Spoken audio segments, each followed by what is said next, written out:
ಬಾಬಾ ಸಾಹೇಬ್ ಅಂಬೇಡ್ಕರ್ ಅವರಿಗೆ ಬಹುಪರಾಕ್ಕೆಂದ ಚಿಕ್ಕ ಕಾಡಿಗಾನಹಳ್ಳಿ ಜನತೆ.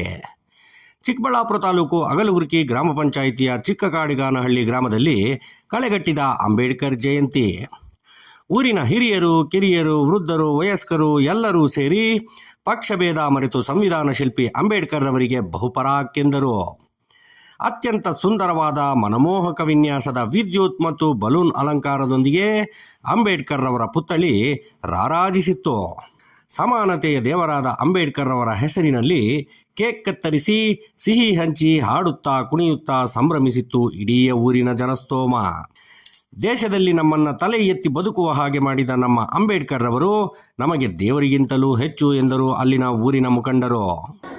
ಇಂಥ ಒಂದು ಅದ್ಭುತವಾದಂಥ ಕಾರ್ಯಕ್ರಮಗಳನ್ನು ನಾವು ಈಗಾಗಲೇ ನಮ್ಮ ಚಿಕ್ಕಬಳ್ಳಾಪುರದಲ್ಲಿ ಸಮೇತ ಮಾನ್ಯ ಜಿಲ್ಲಾಧಿಕಾರಿಗಳ ಒಂದು ಅಧ್ಯಕ್ಷತೆಯಲ್ಲಿ ಬಹಳ ಅದ್ಭುತವಾಗಿ ಈ ದಿನ ಹೇಳಬೇಕಂದ್ರೆ ಬಾಬು ಜಗಜೀವನ್ ರಾಮ್ ಜಯಂತಿ ಮತ್ತು ನಮ್ಮ ಬಾಬಾ ಸಾಹೇಬ್ ಅಂಬೇಡ್ಕರ್ ಜಯಂತಿ ಏನು ಜಿಲ್ಲಾಧಿಕಾರಿಗಳ ಬಂದ ಮೇಲೆ ಎರಡೂ ಕಾರ್ಯಕ್ರಮಗಳು ತುಂಬ ಅದ್ಭುತವಾಗಿ ಮಾಡಿಕೊಟ್ಟಿದ್ದಾರೆ.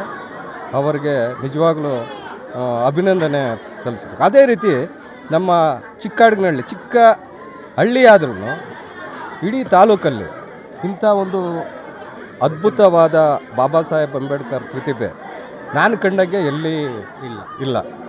ಅದರಂತೆ ನಮ್ಮ ಊರಿನಲ್ಲಿ ಪ್ರತಿಯೊಂದು ಏನೋ 5 ವರ್ಷದಿಂದ ಈ ವಿಗ್ರಹ ಮಾಡಿ 5 ವರ್ಷ ಆಯಿತು. 5 ವರ್ಷದಿಂದ ಪ್ರತಿ ವರ್ಷವೂ ನಾವು ಬಹಳ ಅದ್ಭುತವಾಗಿ ಮಾಡ್ತಾಯಿದ್ವಿ. ಅದಕ್ಕೆ ನಮ್ಮ ಯುವಕರು ಬಹಳ ಒಂದು ಸ್ಪಂದನೆಯನ್ನು ಕೊಟ್ಟು ನಮ್ಮನ್ನು ಸಮೇತ ಈ ಪೂಜೆಗೆ ಕರೆಸಿ ನಮಗೆ ಒಂದು ಗೌರವವನ್ನು ಕೊಟ್ಟಿದ್ದಾರೆ. ಅವ್ರಿಗೆ ನಿಜವಾಗ್ಲೂ ತುಂಬ ಅಭಿನಂದನೆಗಳು. ಈಗ ಬಾಬಾ ಸಾಹೇಬ್ ಅಂಬೇಡ್ಕರ್ ಬಡವರಿಗೆ, ಯಾಕಂದರೆ ಅವ್ರಿಗೆ ಒಂದು ರೀತಿ ಕಷ್ಟಗಳನ್ನು ಅನುಭವಿಸಿ ಅಂಬೇಡ್ಕರ್ ಸಾಹೇಬರು ಈ ದಿನ ಎಲ್ಲ ಬಡವರಲ್ಲಿ, ದೀನ ದಲಿತರಲ್ಲಿ, ಎಲ್ಲ ಜಾತಿಯವರಿಗೆ ಅವರು ಬರೀ ದಲಿತರಿಗೆ ಸೀಮಿತ ಅಲ್ಲ. ಸಂವಿಧಾನ ಶಿಲ್ಪಿ ಅಂಬೇಡ್ಕರ್ ಅಂದರೆ ಬಾಬಾ ಸಾಹೇಬ್ ಅಂಬೇಡ್ಕರು ಒಂಥರ ಯಾವ ರೀತಿ ದೇವ್ರ ಥರ ನೋಡ್ತಾರೆ ಎಲ್ಲ. ಅದರಿಂದ ಅವ್ರಿಗೆ ಮಳೆ ಇರಲಿ ಬಿಸಿಲಿರಲಿ ಒಂದು ಲೆಕ್ಕ ಇಲ್ಲ. ಆದರೆ ನಮ್ಮೂರಿನ ಮುಖಂಡರು ಎಲ್ಲ ಸೇರಿ ಅವರು ನೆರಳಲ್ಲಿ ಮಳೆಯಲ್ಲಿ ನೆನಿಬಾರ್ದು, ಬಿಸಿಲಲ್ಲಿ ಒಣಗಬಾರ್ದಂತ ಊರಿನ ಮುಖಂಡರೆಲ್ಲ ಸೇರಿ ಸ್ವಲ್ಪ ಏನು ಹಣ ಸಂಪನ್ಮೂಲ ಮಾಡಿ ಇದಕ್ಕೆ ಅಂಬೇಡ್ಕರು ಮಳೆಗೆ ನೆನಿಬಾರ್ದು, ಬಿಸಿಲಿಗೆ ಒಣಗಬಾರ್ದಂತ ಎಲ್ಲ ಊರಿನ ಮುಖಂಡರು ಸೇರಿ ಇದನ್ನು ಬಹಳ ಅಚ್ಚುಕಟ್ಟಾಗಿ ಮಾಡಿದ್ದಾರೆ. ಎಲ್ಲ ಹಿರಿಯರಿಗೂ ಅದು ಗೌರವ ಸಲ್ಲಿಸ್ತದೆ.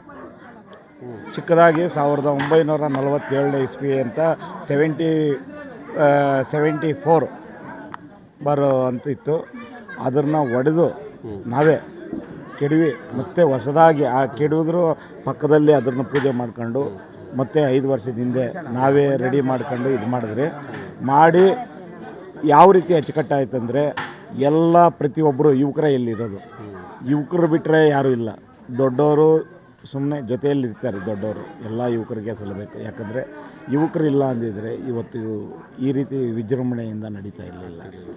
ಆದರೆ 135ನೇ ಜನ್ಮದಿನವನ್ನು ಇಡೀ ನಾವು ಪ್ರಪಂಚಾದ್ಯಂತ ಮಾಡ್ತಾಯಿದ್ದಾರೆ. ಬರೀ ಇಂಡಿಯಾ ಲೆವೆಲಲ್ಲೆಲ್ಲ ಇದು. ಯಾಕಂದರೆ ಬಾಬಾ ಸಾಹೇಬ್ ಅಂಬೇಡ್ಕರ್ ಅವರು ಬರೀ ನಮ್ಮ ದಲಿತರ ನಾಯಕ ಅಲ್ಲ, ಇಡೀ ವಿಶ್ವಜ್ಞಾನಿ ಅಂತಾರೆ. ಯಾಕಂದರೆ ಆರ್ಥಿಕ ತಜ್ಞ, ಸಾಮಾಜಿಕ ತಜ್ಞ, ಸಾಮಾಜಿಕ ನ್ಯಾಯ, ಆಮೇಲೆ ಇಂಥ ಡಿಗ್ರಿ ಲೆವೆಲ್ ಇಲ್ಲ ಅಂತಿಲ್ಲ. ಟೋಟಲ್ 36 ಡಿಗ್ರಿ ಏನೋ ಮಾಡಿದ್ದಾರೆ. 36 ಡಿಗ್ರಿ ಇಡೀ ಪ್ರಪಂಚದಲ್ಲಿ 36 ಡಿಗ್ರಿ ಮಾಡಿರೋ ವ್ಯಕ್ತಿಗಳು ಯಾರು ನಾನು ಕಂಡಂಗಿಲ್ಲ. ಇವರಿಗೆ ಭಾರತ ರತ್ನ ಸಹ 1991ರಲ್ಲಿ ಭಾರತ ರತ್ನ ಪ್ರಶಸ್ತಿ ಬಂದರೂ ಇವರ ಕುಟುಂಬ ಇನ್ನೂ ರಾಜಕೀಯವಾಗಿ ಹಿಂದುಳಿದಿದೆ, ಆರ್ಥಿಕವಾಗಿ ಹಿಂದುಳಿದಿದೆ. ಆದರೆ ರಾಜಕೀಯ ವ್ಯಕ್ತಿಗಳು ಕೆಲವರು ಏನು ಮಾಡ್ತಾಯಿದ್ದಾರೆ ಅಂದರೆ ಅವರು ಸ್ವಾರ್ಥಕ್ಕೆ ಬಳಸ್ಕೊತಾ ಇದ್ದಾರೆ. ಇಡೀ ವಿಶ್ವದಲ್ಲಿ ರಾಜಕೀಯವಾಗಿ ಏನೇ ಆರ್ಥಿಕವಾಗಿ ಹಿಂದುಳಿದಿದ್ದಾರೆ ಅಂದರೆ ಅಂಬೇಡ್ಕರ್ ಫ್ಯಾಮಿಲಿ ಇನ್ನೂ ಹಿಂದುಳಿದಿದೆ. ಅವ್ರಿಗೇನು ಬೇಕಾಗಿರೋದು ಎಲ್ಲರೂ ಸಮಾನವಾಗಿರಬೇಕು ಅನ್ನೋ ಆಸೆಯಿಂದ ಅವರಿದ್ದಾರೆ. ಆಮೇಲೆ ಇವ್ರಿಗೆ ಇನ್ನೂ ಯುವಕರಿಗೆ ಗೊತ್ತಿಲ್ಲ. ಈಗ 8 ಅವರ್ ಕೂಲಿ ಕೆಲಸ ಮಾಡ್ತಾಯಿದ್ರಲ್ಲ, 8 ಅವರ್ ಕೂಲಿಗೆ ನಿಗದಿ ಮಾಡಬೇಕಾದ್ರೂ ಎಷ್ಟು ಕಷ್ಟಪಟ್ಟಿದ್ದಾರೆ. ಆಮೇಲೆ ಮತದಾನದ ಹಕ್ಕು ಯಾರಿಗೂ ಇರಲಿಲ್ಲ, ಬರೀ ಡಿಗ್ರಿ ಹೋಲ್ಡರ್ಸ್ ಮಾತ್ರ ಮತದಾನದ ಹಕ್ಕಿತ್ತು. ಆ ಮತದಾನದ ಹಕ್ಕು ಕೊಡಬೇಕಾದ್ರೆ ಅಲ್ಲಿ ಫೈಟ್ ಮಾಡಬೇಕಾದ್ರೆ ಎಷ್ಟು ಕಷ್ಟ ಇತ್ತು. ಎಲ್ಲ ದಲಿತರಿಗೂ, ಎಲ್ಲ 18 ವರ್ಷ ತುಂಬಿದವ್ರಿಗೆ ಎಲ್ರಿಗೂ ಮತದಾನ ಹಕ್ಕು ಪಡೆದಿದ್ದಾರೆ. ಅಂದರೆ ಇವಾಗ ಒಂದು ಜಾತಿಗಲ್ಲ ಅವ್ರು ಮಾಡಿರೋದು, ಎಲ್ಲ ಜಾತಿಗೂ ಮಾಡಿದ್ದಾರೆ. ಅದರಿಂದ ಇಡೀ ವಿಶ್ವಾದ್ಯಂತ, ಯಾಕಂದರೆ ಯಾವುದೇ ದೇವಸ್ಥಾನಗಳಿಲ್ಲ, ರಾಮಂದೇ ಆಗಲಿ ಲಕ್ಷ್ಮಣದೇ ಆಗಲಿ ಯಾವ ದೇವ್ರದ್ದು ಇಲ್ಲ. ಇಡೀ ವಿಶ್ವದಲ್ಲೆಲ್ಲ ಇರೋದು ಅಂಬೇಡ್ಕರ್ ಪ್ರತಿಮೆ ಒಂದೇ ಇರೋದು. ಆ ಅಂಬೇಡ್ಕರ್ ಪ್ರತಿಮೆ ಅನ್ನೋದು ಬೇರೆ ಕಡೆ ಇನ್ನೂ ಹೆಚ್ಚಾಗಿ ಪ್ರಚಲಿತವಾಗ್ತಾ ಇದೆ.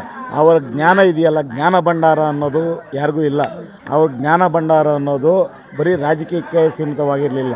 ನಮ್ಮ ದಲಿತರನ್ನ ಯಾವ ರೀತಿ ಮೇಲೆ ತೆಗೆದುಕೊಂಡು ಬಂದು ಅವರನ್ನು ಒಂದು ಲೆವೆಲಲ್ಲಿ ಇಕ್ಕಬೇಕು ಅನ್ನೋ ಆಸೆ ಜಾಸ್ತಿ ಇತ್ತು.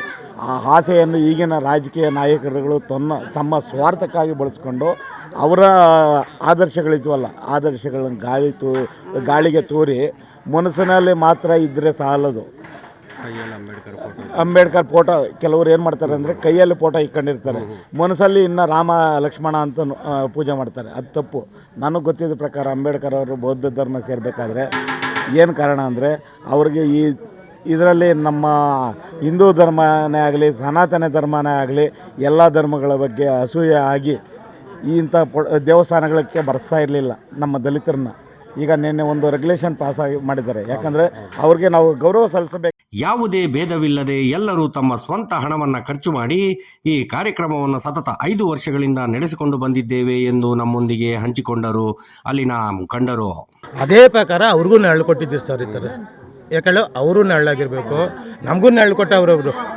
ಯಾಕೇಳು ಅವರು ನೆರಳು ಕೊಟ್ಟವ್ರೆ, ಆ ಥರ ಅವ್ರಿಗೂ ನೆರಳು ಕೊಟ್ಟಿದ್ದೀರಿ ಸರ್. ಇಡೀ ದೇಶಕ್ಕೆ ಕೊಟ್ಟವ್ರೆ, ನಮಗೂ ಕೊಟ್ಟವ್ರೆ. ಅದೇ ಥರ ನಾವು ನೆರಳು ಕೊಟ್ಟಿದ್ದೀವಿ ಸರ್. ಖರ್ಚು ವೆಚ್ಚ ಎಲ್ಲ ನೀವೇ ಬರ್ಸ್ಕೊಂಡ್ರ? ಎಲ್ಲ ಸರ್, ಎಲ್ಲ ಊರಿನ ಮುಖಂಡರೆಲ್ಲ ಹಾಕೊಂಡು ಮಾಡ್ತಾ ಇರೋದು ಸರ್. ಯಾಕಂದ್ರೆ ಸರ್ ಯುವಕರು, ನಮ್ಮೂರಲ್ಲಿ ಯುವಕರು ಆ ಥರ ಚೆನ್ನಾಗಿದ್ದಾರೆ ಸರ್. ಕುತ್ಕೊಂಡು ಮಾಡಿದ್ದೀರಾ?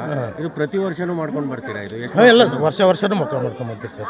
ಇದಕ್ಕೆ ಖರ್ಚು ವೆಚ್ಚ ಎಲ್ಲ ಹಿಂಗೆ ಎಲ್ಲ ಸರ್, ಊರಿನ ಮುಖಂಡರು, ದೊಡ್ಡವರು, ಹುಡುಗರು ಎಲ್ಲ ಹಾಕೊಂಡು, ಯುವಕರು ಎಲ್ಲ ಹಾಕೊಂಡು ಮಾಡ್ತೀವಿ ಸಂಪಾದನೆ ಎಲ್ಲ ಸರ್. ನಿಮ್ಮ ಸ್ವಂತ ಸಂಪಾದನೆ ಎಲ್ಲ ಹಾಕೊಂಡು ಮಾಡ್ತೀರಾ? ಇಲ್ಲ ಸರ್, ಕೂಲಿ ಮಾಡೋರು 100 ರೂಪಾಯಿ ಹಾಕೊಂಡು 50 ರೂಪಾಯಿ ಹಾಕೊಂಡು ನಾವು ಮಾಡ್ತಾ ಇರೋದು ಸರ್. ಒಟ್ಟಾರೆ ಚಿಕ್ಕ ಕಾಡಿಗಾನಹಳ್ಳಿಯ ಅಂಬೇಡ್ಕರ್ ಜಯಂತಿ ಇಡೀ ಜಿಲ್ಲೆಗೆ ಮಾದರಿ ಎಂಬಂತಿತ್ತು.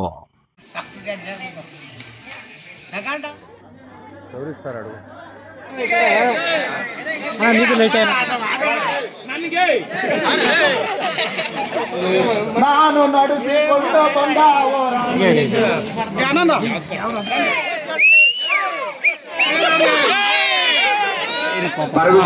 ಕಾಯ್ತಾ ಇದ್ದಾರೆ ಎಲ್ಲ ಹುಡುಗರು.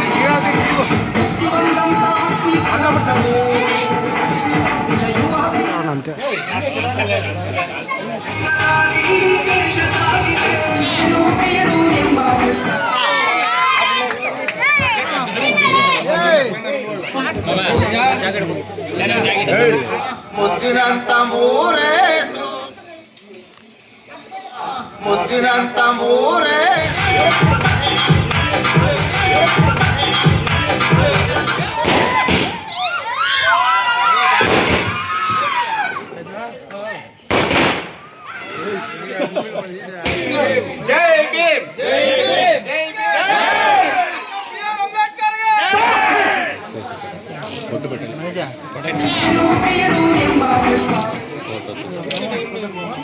Edificio